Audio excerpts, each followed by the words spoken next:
If you're first time at the coffee mornings here, you're very, very welcome. The most regular pattern is that we have somebody come and sort of tell their faith story for a few minutes when we've had our refreshments. Just a little bit different this morning. The church here at Moneyhull is really founded on one thing, which is confidence in the Bible as being the book God has given us and in which we find everything we need to know God and to live for Him. But it's a very old book.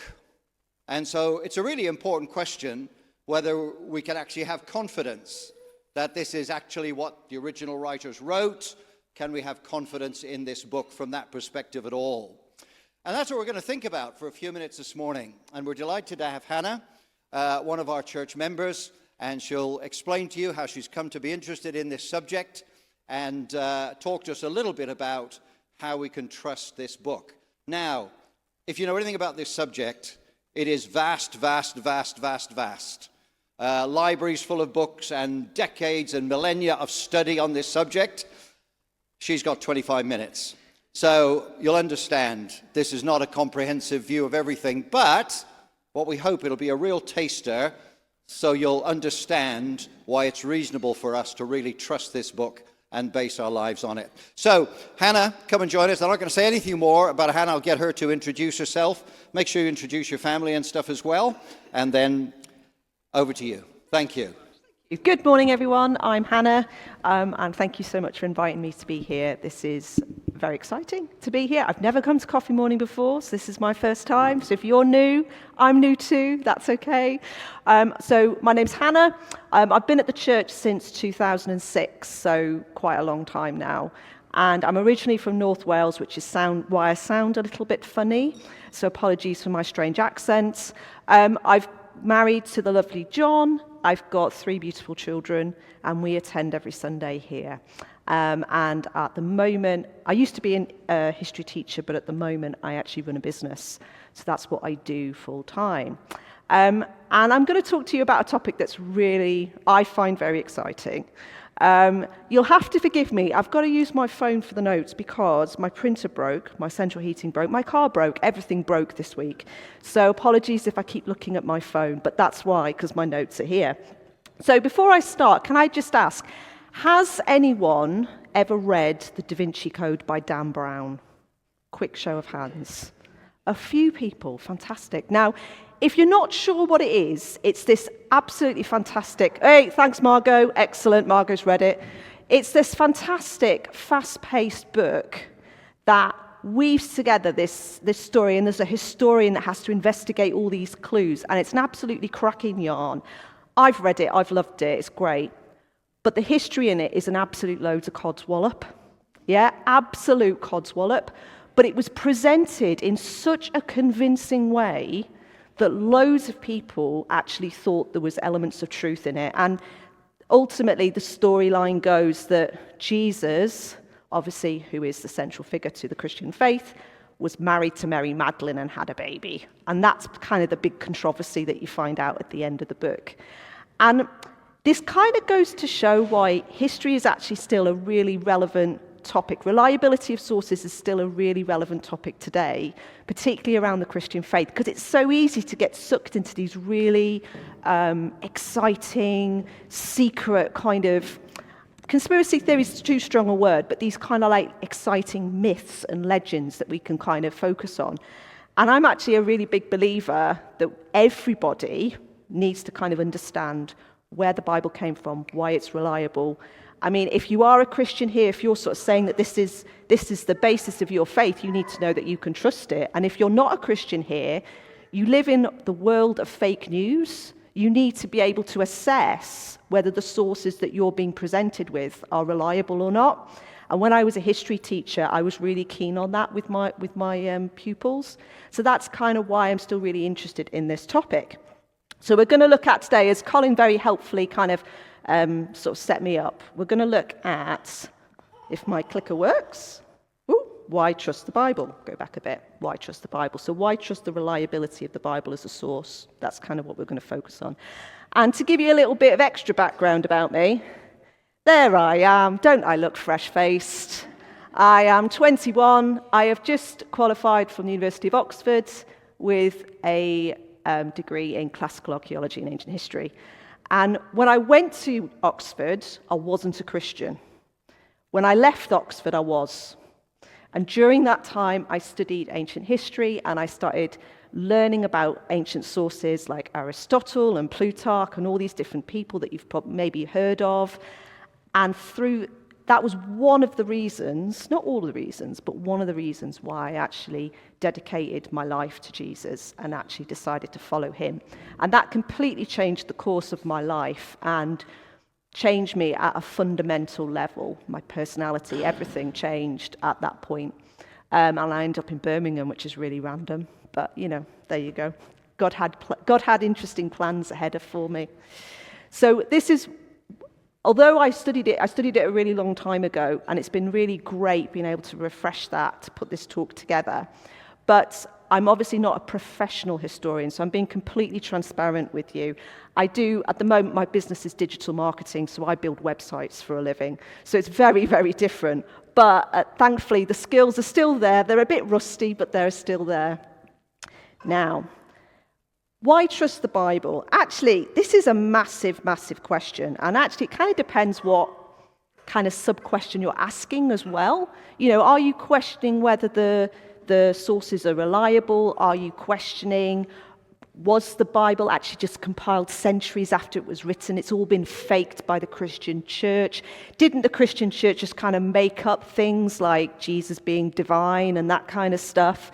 There's so many different questions kind of packed into this. And also, like Colin said, it's compounded by the fact that the Bible isn't just one book. It's dozens of books. It's about 66 books. And they're all written by different people in different languages at different times. And they've been passed down to the generations and compiled into what we've got here. So actually, to unpick this enormous question in 20 minutes is going to be impossible. So I'm going to try and narrow it down and focus on just a few sub-questions to kind of whet your appetite. Okay? So that's what we're going to try and do today. Move my notes down. There we go. Okay. So let's start by asking which section of the Bible are we actually going to focus on. I'm going to focus on the four Gospels. So they're kind of in the center of your Bible.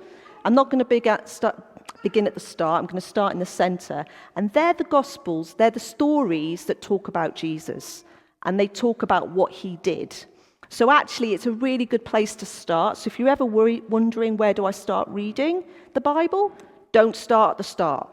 Start in the middle with Jesus, because everything's connected to him.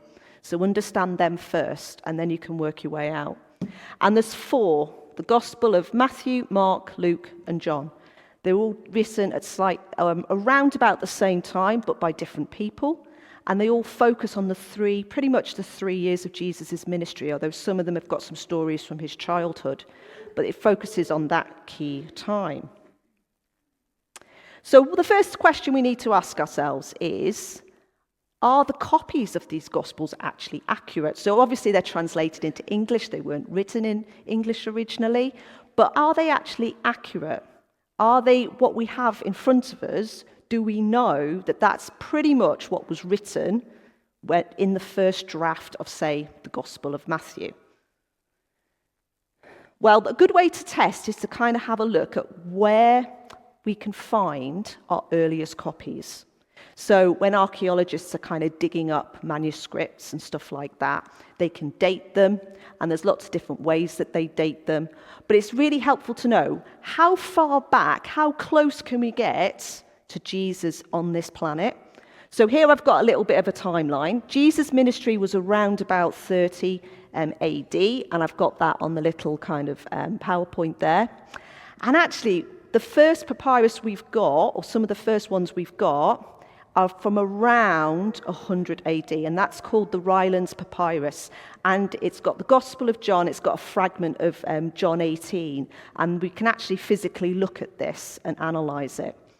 And then the next one's in date. If you jump ahead to about 230 AD, you've got papyrus number 45, which is the Gospels of Matthew, Mark, Luke, and John.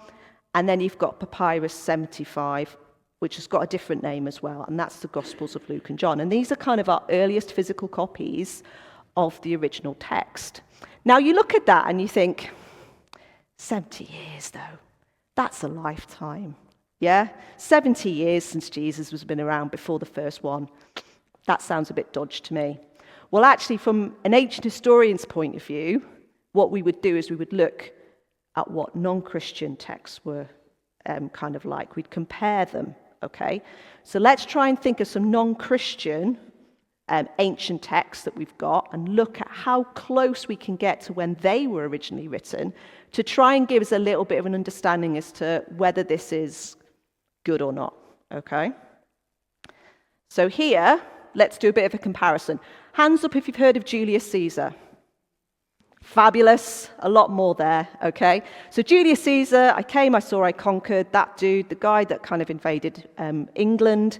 He wrote a text called the Gallic Wars, and he kind of wrote it around about 80 BC. Then you've got a guy called Tacitus. Has anyone heard of Tacitus? Oh, very impressive. So he's a Roman historian. He wrote the Annals of Rome, and he wrote that round about AD 100. So let's do the same test again. How close can we get to when these were written? What's the earliest physical copy of these texts that historians use nowadays? I had to write a whole extra timeline because it's that far away. So if you kind of look, the earliest manuscript we've physically got where we can check for Julius Caesar's Gallic Wars is actually around about 830 AD. So you're talking 800 to 900 years after the fact. So that makes the 70 years look pretty paltry. Similarly for Tacitus's Annals, that's round about 850. That's the closest we can get, the closest physical copy. And although historians would probably question the content of some of these texts, they would analyze them, they wouldn't really question whether they were actually the texts themselves or that Julius Caesar didn't exist. So there's a massive, massive difference. And so in comparison to what we have from the non-Christian side, the Christian New Testament documents, I mean, the timing is kind of negligible. We've got all these documents that we can physically hold in our hands that are from really close to when Jesus was around on the earth. What about the number of copies? Because let's face it, if actually there's only one copy, then that's a bit dodgy, isn't it? So it could be that actually that's just kind of been written as a piece of propaganda and actually it wasn't that important. What about the number of copies that we can actually find? So for Caesar's Gallic Wars, we've got about 250 copies of that from the ancient times that we've dug up or recovered from 830 onwards. Tacitus's Annals, we've got 2. We've only got 2 copies of that from antiquity.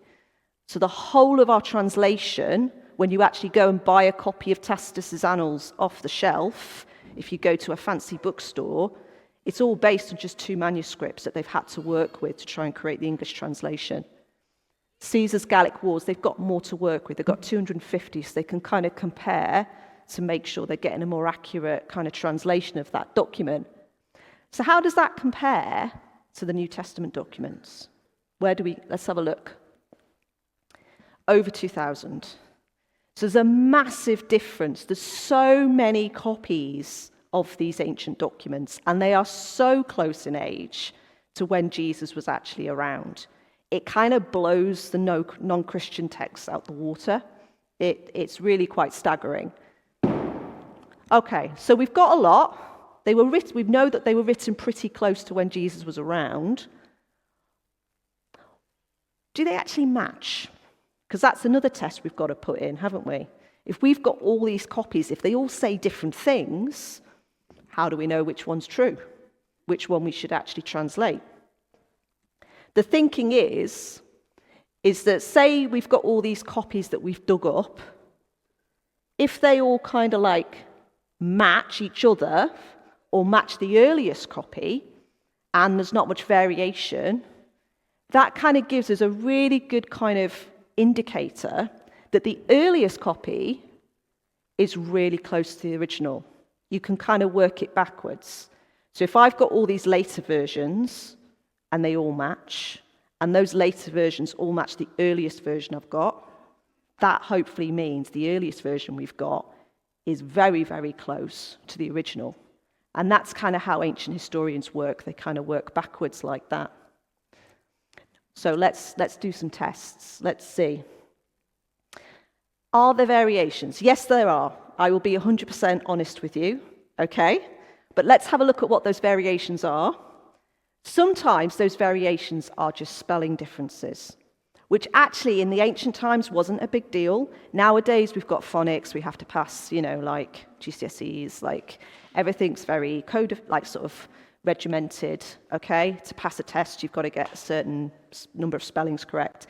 Back in the ancient world, it wasn't quite as strict as that. So spelling variations, particularly for names, wasn't a big deal. So for example, John's name can be spelt with 2 N's or 1 at the end in the ancient Greek, and it doesn't really make a difference. You know who you're talking about. The other variation you can kind of get is word order, where you have one sentence in Greek, and actually the words are in different orders. Now, in English, that can be quite a problem, because actually in English, we've got to have words going in a certain order. Back then, actually, that in Greek, ancient Greek, that isn't a problem. So if words are in different orders, just because of the way ancient Greek actually works, it doesn't matter. It actually means the same thing. Now, you can have clarifying phrases. I'll check my notes and read one out so that I get it right for you. So these are kind of phrases where in later manuscripts they might have tacked something on to the end of a sentence. And normally this is to give clarification, because maybe they understand the readers, the people they're copying it for, whatever kind of sort of culture they're in, they wouldn't necessarily understand exactly or would need a bit of clarification on a point. So I'll just read one of them out for you so you can kind of get a feel for it. Luke chapter 6, verse 22, there's a later copy, a later manuscript, that adds on account of the Son of Man. That's it. So it just adds a little bit of clarification, but it doesn't actually change the meaning of any of the text, and it doesn't, importantly, change any of the important Christian teachings that we actually believe, such as Jesus being the Son of God, for example. So there are these little clarifying phrases that you can actually find. Now, there's one final category, and they are called meaningful variants. So, for example, in the Gospel of Mark, you've got a woman who's caught in adultery, and there's a whole section that is in the later manuscripts, but not the early ones. There's 2 important things to remember. Number 1, all of these meaningful variants, none of them change the main teachings. So there's nothing that contradicts any of the main teachings of Christianity. So, for example, Jesus being the Son of God. None of the meaningful variants contradict that teaching. And secondly, the Bible will tell you. So the translators will actually put a little note, and in the footnotes it will say, the latest manuscripts don't have this bit. And they're completely transparent with you. So then it is your decision whether you kind of take that section as kind of part of the original text or not. That's down on your conscience. And actually, that's really helpful, because it shows that you have a little bit of control there, and you can understand how the translators have translated the script, the different documents. So we've had a few little checks here. We've kind of looked at how many manuscripts we've got, how close we can get back, whether they match or not. And so actually, then we can kind of come to the point where we start thinking, right, okay, we can be pretty sure that the text we've got translated is pretty accurate and pretty close to the original. So let's start thinking about whether what it's saying is accurate or not. So what we can do is actually look at some of the non-Christian sources that we've got from the same period to start checking facts. Okay, so if they're non-Christian, they're not going to be trying to create Christian propaganda or religious propaganda or whatever you kind of think the Christians were doing at that time, writing these documents.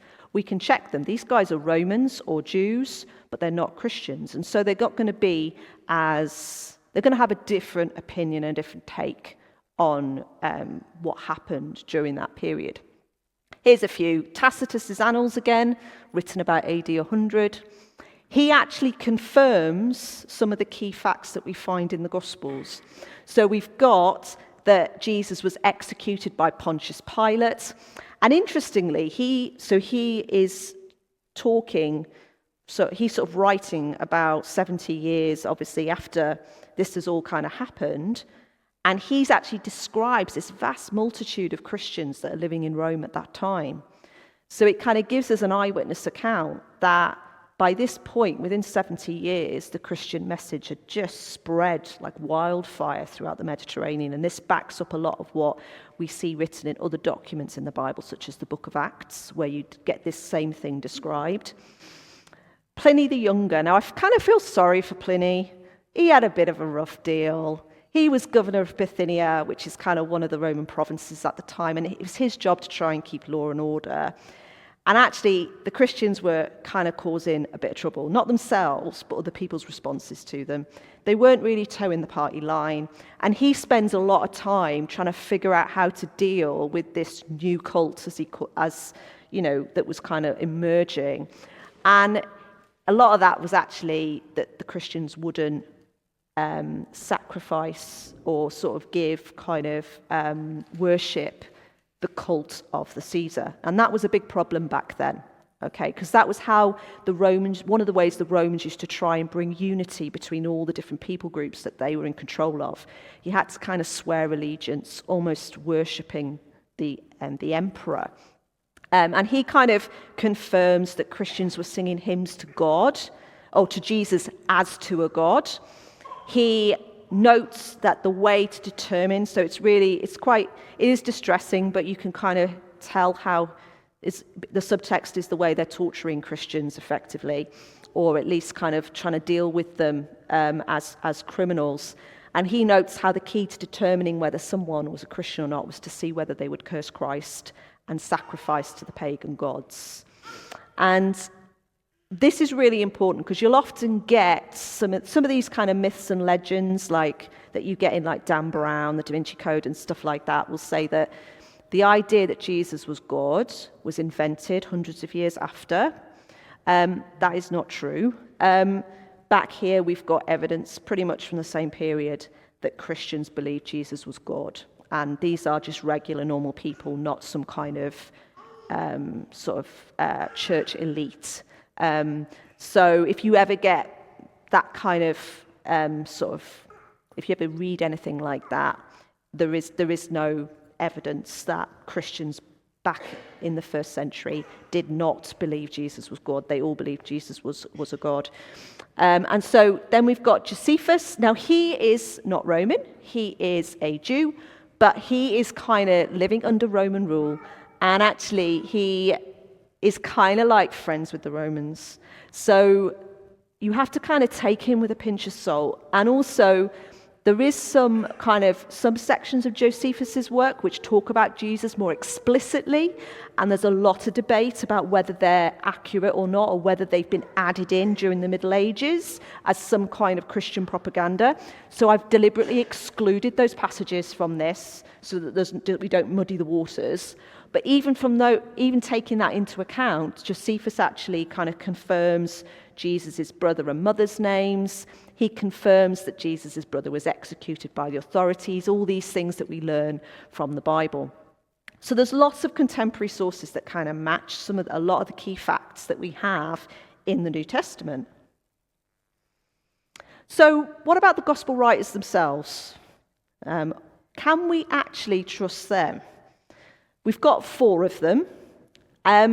Somebody once asked me in the previous kind of talk how we know each of them wrote the ones that they did. And I can chat to you about that. That's no problem in the Q&A, but it takes quite a long time. So for the sake of trying to keep it to 20 minutes, I'll skip over that bit.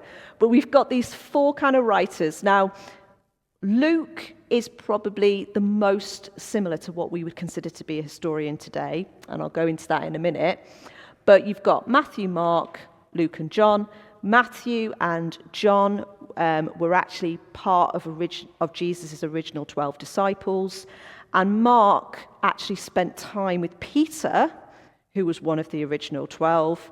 And so he wrote that gospel almost from like Peter's point of view.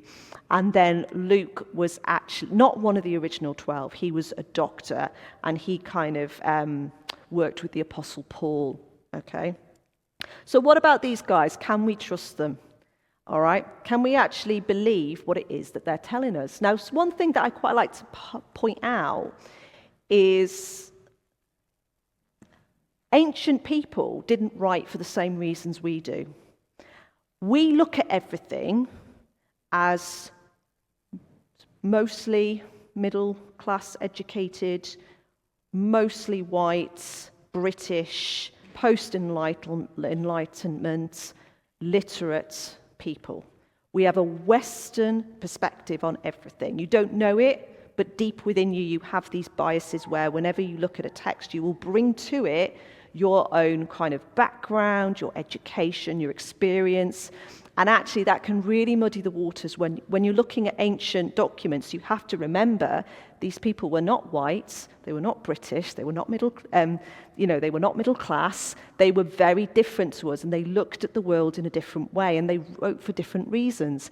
We want history where it's almost very scientific, where we write history where it's almost scientific. We're post-enlightenment. We always write down, this is my argument, this is my evidence, almost scientifically.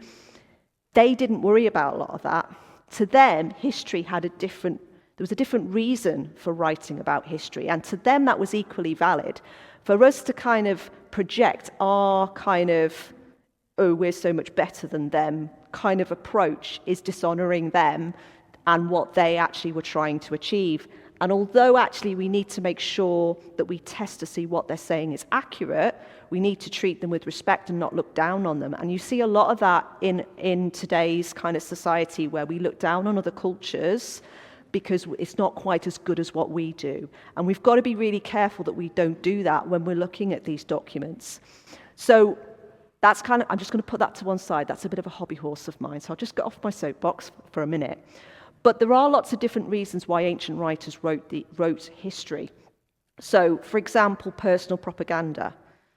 Julius Caesar wrote the Gallic Wars because he wanted to basically defend his actions against the Roman elites because they were starting to question why it hadn't gone so well. Nationalism. People had a real sense of pride and wanted to show that they were amazing.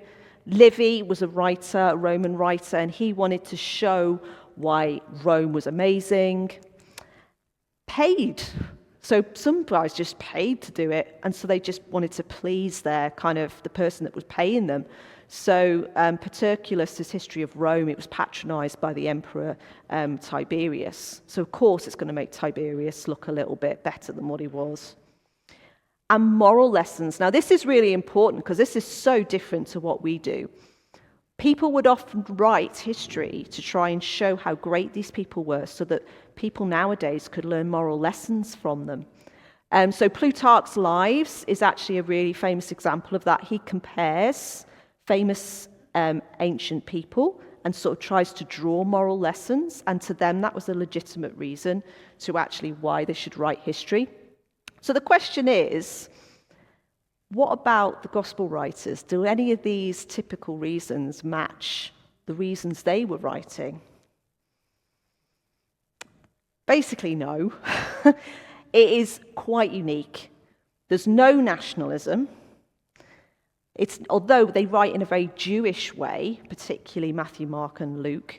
Matthew, Mark, and Luke. You can tell they're Jewish in the way that they write. They're not really showing a lot of the Jewish authorities in a good light. They're not being paid by Jesus. So if this was kind of propaganda to try and promote Jesus's brand, then actually they're not getting any money from it. Quite the contrary, actually. They ended up, most of them, getting killed or persecuted or tortured or shipwrecked or whipped and all sorts. The message actually made life harder for them, not easier. And that's a really important point, and one that actually it sort of niggles ancient historians a little bit. And actually, the message doesn't really strengthen the Jewish power structure. It's so countercultural. It talks about how the messages Jesus actually promoted was that leaders should serve the people. That's so countercultural. That was just not done in the ancient world. Leaders controlled and dominated. They didn't serve the populace. Even nice things like the Roman baths were only done as a way of currying favor with the people. There wasn't that same kind of idea. And so actually, none of those kind of what we would consider to be traditional motives for writing the texts are actually there. And Luke, our doctor, I saw chatted to say that he's the most like a modern historian, because he actually gives us the reason why he wrote what he did. And you can see that he's saying, I'm trying to write a logical account. I'm trying to look at the evidence, gather all the sources, and create an account to give you that reassurance that what you believe is true. So he's very open and transparent about why he's writing, and his approach is actually probably the most modern out of any ancient writers. I'm going to finish with, you'll be glad to know I'm about to finish. I'm going to finish with a few sort of statements from some non-Christian historians. So what do non-Christian historians think? Because obviously I'm a Christian. I'm not a professional historian, but I've studied history. But what do non-Christians actually think? And actually, you do have debate. You have kind of people having different opinions. But generally speaking, there's not many eminent ancient historians that think Jesus didn't exist.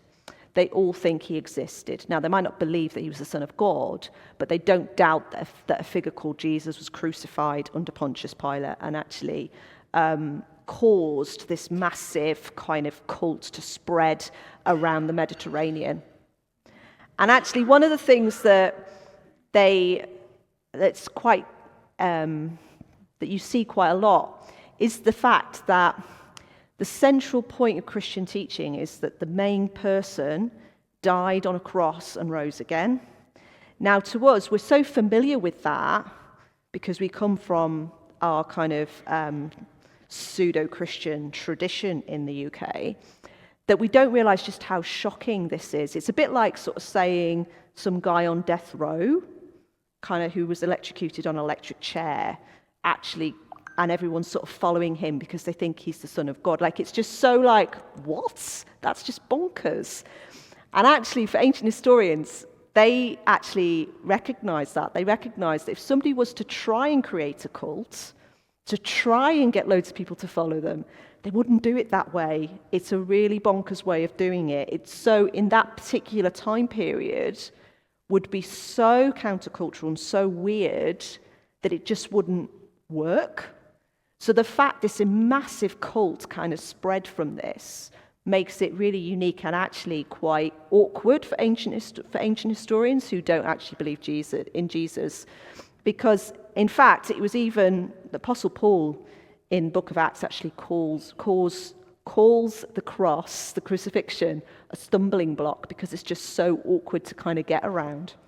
And so this guy, you can see in the bottom kind of quote there, he sort of said, where did this tradition come from? It must have actually happened. So they might not believe Jesus rose from the grave, but they certainly believed that he was crucified and and lived, and that was the actual beginning of the religion. So to wrap up, just to give us a little bit of a summary as to where we've got to. Obviously, it's a massive topic, and you can just go into depth and depth and depth. You can just dive really, really deep. But to kind of wrap it up for everybody, the Bible's manuscripts are probably more reliable than most of the other ancient texts that we've got because we've just got so many. They're so close in age to when they were written. And actually, there's just so many we can test to see if it's reliable. Variations don't change the core message, and translators are transparent about them. Non-Christian sources confirm key events, including key beliefs such as Jesus being the Son of God and having rose from the dead. And the gospel writers, they They obviously believed in Jesus. They believed what they were writing was true, but they actually weren't in it for power and money. That's not what happened. Most of them ended up dead, basically, because of what they believed. They believed they were recording what they saw and heard. So thank you very much for listening. I appreciate that. I think we've got a little bit of time for Q&A.